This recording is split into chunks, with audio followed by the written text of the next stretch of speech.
Prime Minister Narendra Modi na miyam gidamak makhal makha kaya gi scheme sing semliba asi miyam da fajana yohanabagi pandamda Bjp Manipur Pradesh na kupna khanaraba matung Karyataka sing na pung humfutara mga thabak tawba hauragani haina Bjp Manipur Pradesh ki State President OIDB A Sardana Fongdokre wafama sing asi nitya pa chuthekta laiba Bjp Manipur Pradesh ki head office ta paumi singa unaba amada fongdokhibani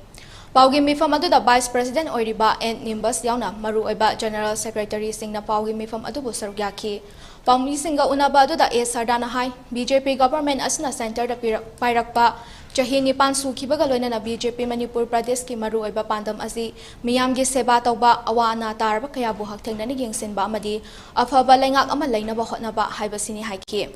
Prime Minister Narendra Modi na puthokliba tonga-tongan ba scheme sing asi prajada hakthengnana yohanduna prajagi awabada mateng pangba haibasi BJP Manipur Pradesh ki Karyataka sing gi daitani maram aduna leiriba Karyataka sing asna masa-masagi pung humfutara mga kaithokduna prajagi damak seba tawba hauragani haiki nakala maromda paumi sing na hangba wahangi pakum piraduna Sardana hai Technopol district ki manungchana leiriba Kwatha village da Uswala scheme phangjiba adu village aduda BJP Manipur Pradesh ki Karyataka sing na chatuna Yenglubada agency sing leram kite adubu fanghan ba kana hotnari amadi sungsoi soidana Kwatha miyam da Uswala scheme fanghan gani haiba wafam thamki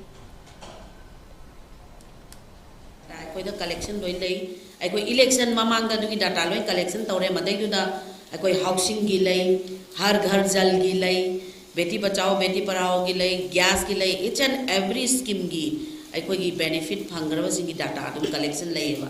ado I si masi na outreach size beneficiary outreach size masi data si loina leira kana data si matungina na beneficiary sing si direct una dina haujo hobre hogi basi mamangda na har ghar jal haidana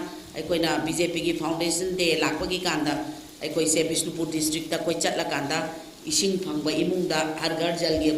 wari watai sanarui beneficiary sing adagi muk sekmai rom da chatla kanda Imphal West da sekmai gi housing phangaba singda chumna gi housing phangbodu unaba nate ko koi chalise yum mama sabiraba lairaba magi yum saraba yum ji sara kanda mahoda kari darkar le adu mateng pangu soi chatline maduda na kari darkar le ya kan ahan bada mai than ba darkar le na koi